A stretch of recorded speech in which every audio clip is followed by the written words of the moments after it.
Promise করতে হবে যে আমরা এই কাজগুলি শিক্ষার জন্য এই কর্মের মত আমরা পাইনি।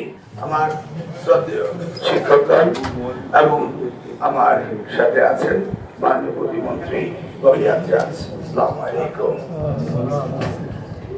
এই দাবিতে আপনার সত্য অভ্যস্ত, সবকিছু জানা আছে, অজানা কিছুই নেই। কিন্তু একটা জানার বিষয় ছিল, সেটা আপনারা বলেননি। সেটা হলো দাবি হইয়া দাবি করছে, সবসময় করছে। এবং আমরা বলেছি যে আমাদের প্রিয় নেতা জনাব তারেক রহমান প্রধানমন্ত্রী হলে আর লাল পানি গরম পানির কামানের দাগ পড়বে না শিক্ষকদের উপরে, আমরা বলেছি এবং আমরা এটা বিশ্বাস করি। কিন্তু একটি কথা আপনারা বলেননি, সেটা হলো আপনারা কি করবেন, আমাদেরকে কি দিবেন। আমি বলেন আমরা দাবি দেওয়া পূরণের জন্য কাজ করে যাব, আপনারা কি করবেন এটা একবার বলেননি।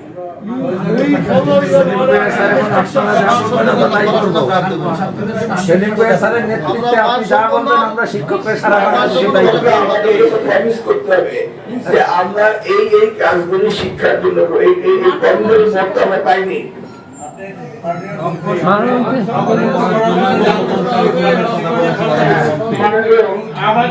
আগামীতে আপনি যে পদক্ষেপ নেবেন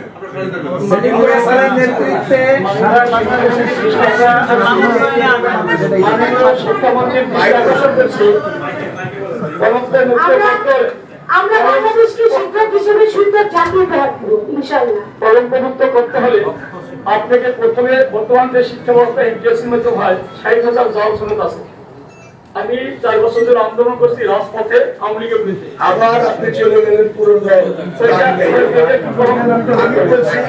আপনারা কি আপনি যদি আমার প্রশ্ন আপনি শিক্ষকতা করবেন কি মাইন্ড ইউ আর টিচার।